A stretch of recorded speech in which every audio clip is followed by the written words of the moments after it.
नमो अरिहंताणं नमो सिद्धाणं नमो आयर्याणं नमो वज्रायाणं नमो लोये सव्यसाहूणं।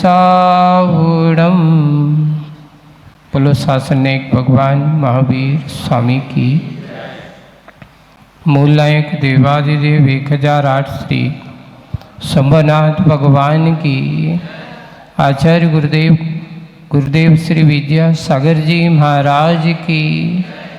परम पूज्य आचार्य समय सागर जी महाराज की।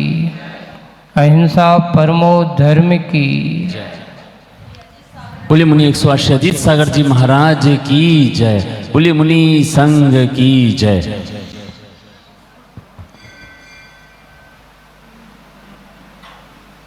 कल अपन ने तोता के और रुता की कविता में एक बहुत अच्छी शिक्षात्मक बात भी कविता के माध्यम से मिली।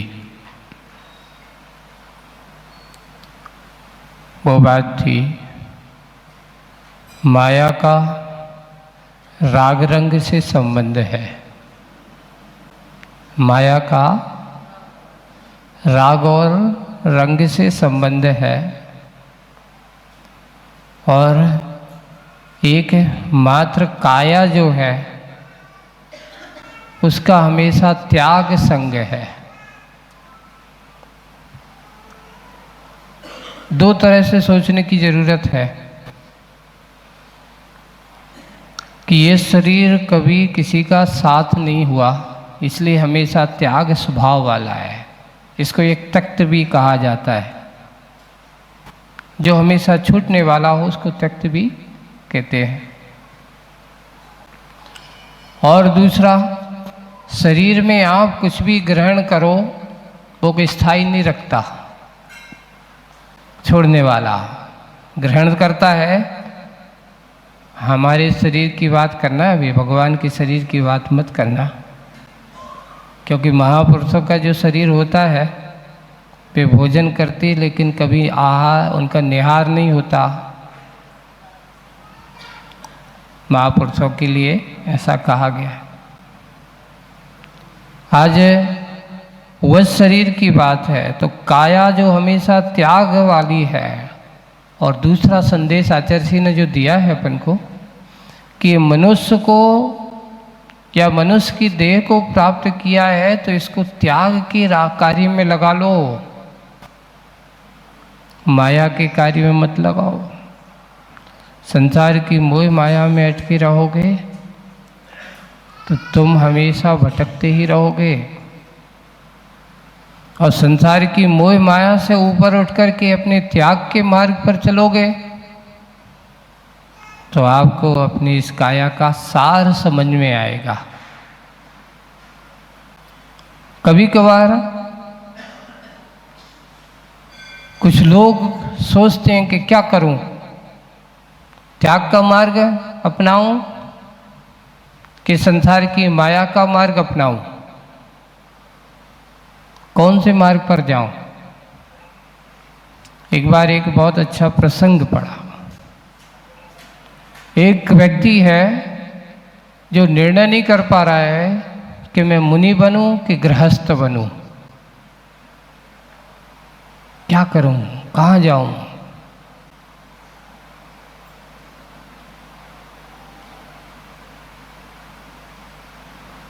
जाकर के अपने नगर के एक अच्छे विद्वान हैं जो सादगी से बिल्कुल श्राप के आचरण को करने वाले हैं, प्रतिदिन स्वाध्याय ध्यान करने वाले हैं।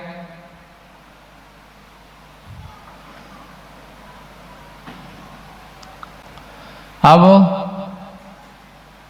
जब वहाँ उनके पास गया, जाकर के उनसे पूछता है मैं कुछ निश्चय नहीं कर पा रहा हूँ, क्योंकि मैं अभी इस पड़ाव पर पहुँचा हूँ कि या तो मैं गृहस्थ बनूं या फिर मोक्ष मार्ग पर जाऊं, कहाँ जाऊं बताओ, निर्णय नहीं कर पा रहा हूं मैं।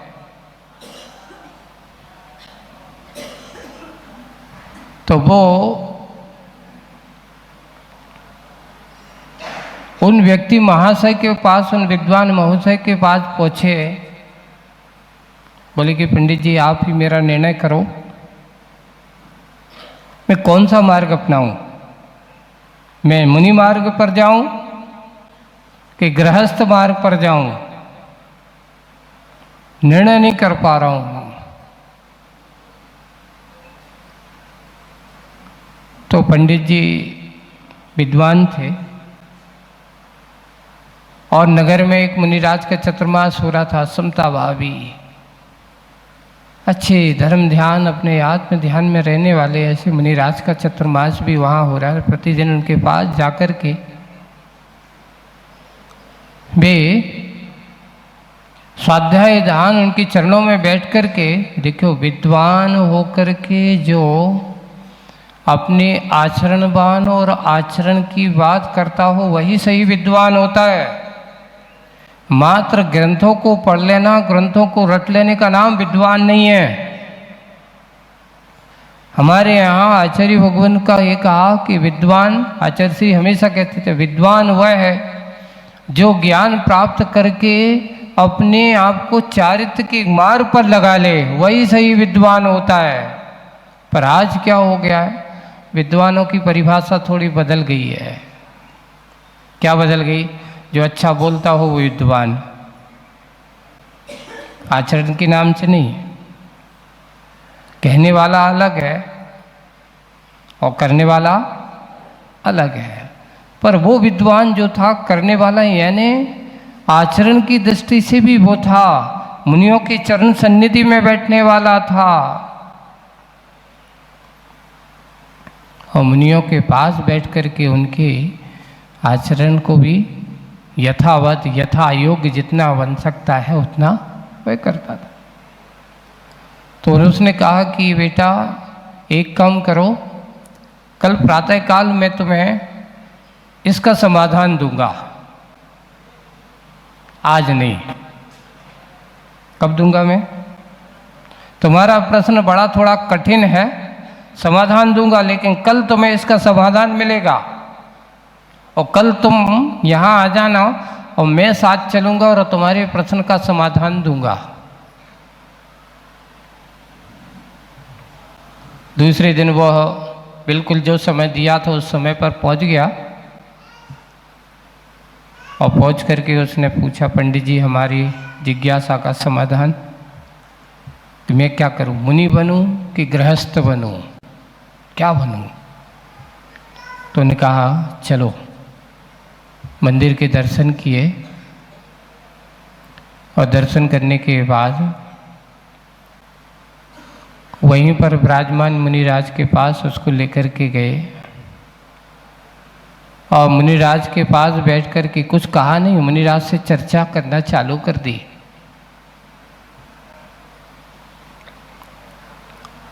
चर्चा करते समय उन्होंने एक बात पूछी, महाराज आप कितने साल के हो गए, है ना, कितने साल के हो गए? तो उन्होंने अपनी आयु बता दी कि मैं इतने साल का हो गया, आराम से हमने जीते जो भी। अच्छा है। फिर थोड़ी सी चर्चा हुई, वो बैठा है, वो सोच रहा है कि क्या समझी, मेरे समझ में नहीं आ रहा है। फिर चर्चा हुई, थोड़े घुमा फिर करके आए, फिर बाद में उनसे पूछे चलने के बाद, फिर बाद में वो पूछता है, महाराज मैं भूल गया आप कितने साल के हो गए?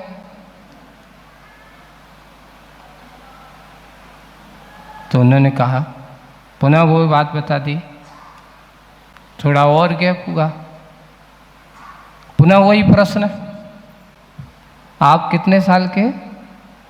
अगर कोई आदमी तुमसे एक बार से दूसरी बार पूछ ले तो कैसे लगता है,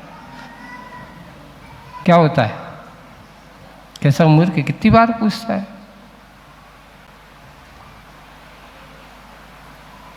आदमी को आक्रोश भी आ जाएगा, गुस्सा भी आ जाएगी, कोई भी बार बार पूछो कितने साल के हो गए, पुनः पूछ दिया। तो अब की बार महाराज ने कहा, बेटा तुम जितनी बार भी पूछोगे मैं घटूंगा बढ़ूंगा नहीं, उतना ही रहूंगा। बड़े अच्छी समता भाव हंसमुख है, मैं जान रहा हूँ कि तुम में बोल रहे हो क्या कुछ है, और बस इतने 3-4 बार पूछने के बाद भी बड़े हंस करके उन्होंने उनको क्या दे दिया, यानी आक्रोश नहीं दिखाया, गुस्सा नहीं दिखाई। अब वो आए जो साथ में लेकर के गए थे जिनको, वो समझा नहीं कि आखिर सब क्या हो रहा है। महाराज पंडित जी आप हमें ले गए थे, हमारा तो कछु करवाओ नहीं आपने, हमारी कछु चर्चा कर देते, कछु बात पूछ लेते, कछु ऐसा कि क्या करें महाराज से, कछु हमारी चर्चा है। बोले कि तुम्हारी चर्चा कराना ही नहीं थी हमें तुम्हें बताना था कि तुम्हें मुनि बनना है तो कैसे मुनि बनना है। आज की कविता भी उसी के संदर्भ में है। अगर तुम्हें मुनि बनना है तो कैसे मुनि बनना है। तुम पूछ रहे थे कि महाराज पंडित जी ये बताओ मुनि बनूं कि गृहस्थ बनूं। तो मुनि बनना है तो कैसे बनना है, तुम्हारे लिए पहला समाधान दे दिया। मुनि बनना है तो कैसे बनना। एक बार नहीं 3 बार पूछने के बाद भी जिनकी क्षमता पर किसी प्रकार का कोई असर नहीं हो, वह समझ लेना कि सही मुनि वही है। जिनके अंदर प्रतिकूलता, बार बार कोई ऐसा कहे, कभी कभार क्या है एक बार पूछ ले तो ठीक है, दूसरी बार पूछे तो मूर्ख अज्ञानी हो, समझ में नहीं आता, बार बार क्यों गुस्से हो। गुस्सा आ सकती है पर गुस्सा नहीं आई। 3 बार पूछने के बाद भी उनके मन में आक्रोश नहीं है। बोले कि मुनि बनना है तो कैसे बनना, ऐसे समता भावी बनना है। अब तुम्हें गृहस्थ बनना है, चलो मैं तुम्हें गृहस्थ बनना हूं, तो अगर ऐसा हो तो गृहस्थ बन सकते हो। अपने घर ले गया, वो अपने घर ले गए। सुबह सुबह की समय है, 9-10 बज रहे हैं, अच्छा उजाला है। पत्नी को बुलाया, जाओ घी का दीपक जला के लाओ।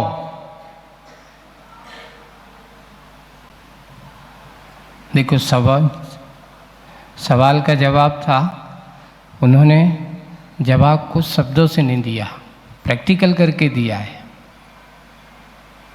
प्रैक्टिकल करके दे रहे हैं वो। जैसे ही पत्नी को कहा, पत्नी गई, अंदर से आई, घी का दीपक जला के पंडित जी के सामने रख दिया।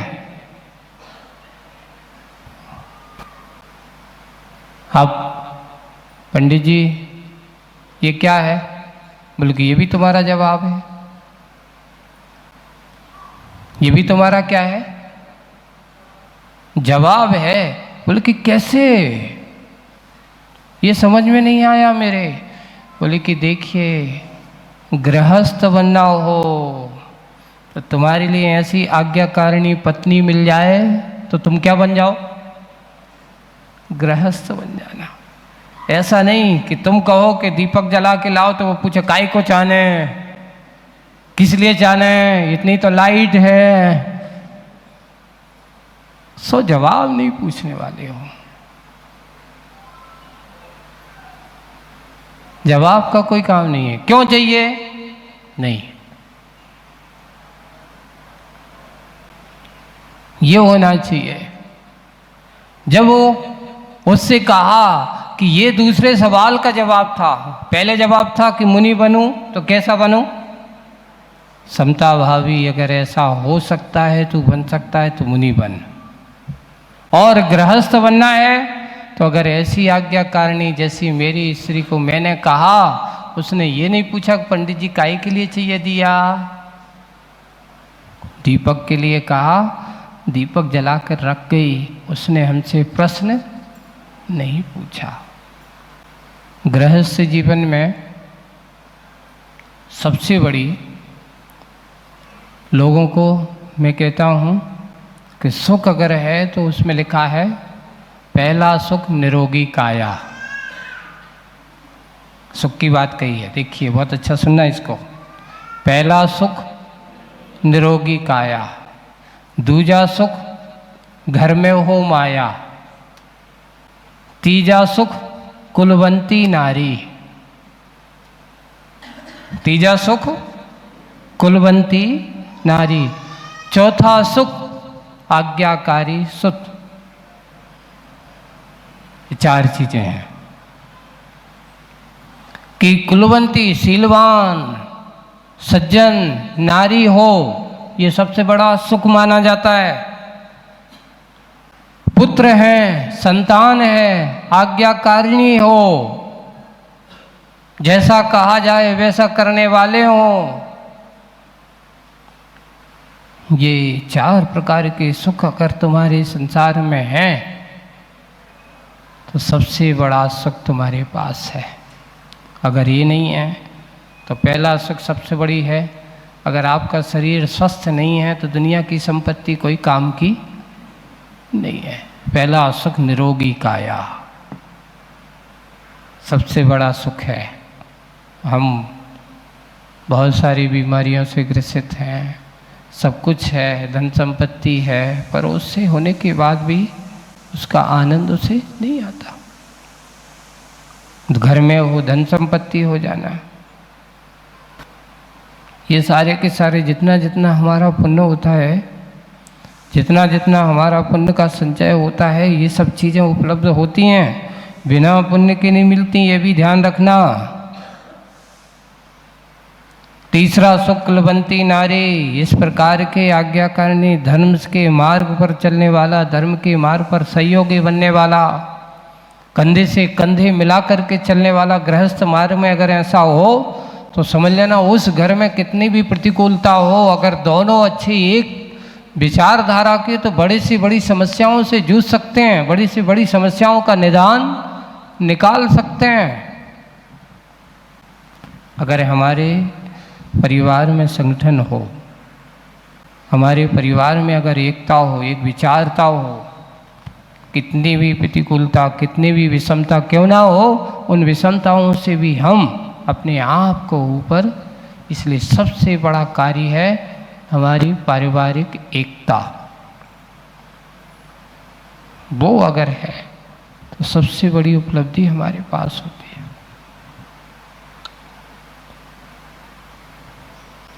ऐसा जब उसको मिला, उसके लिए मार्ग मिल गया।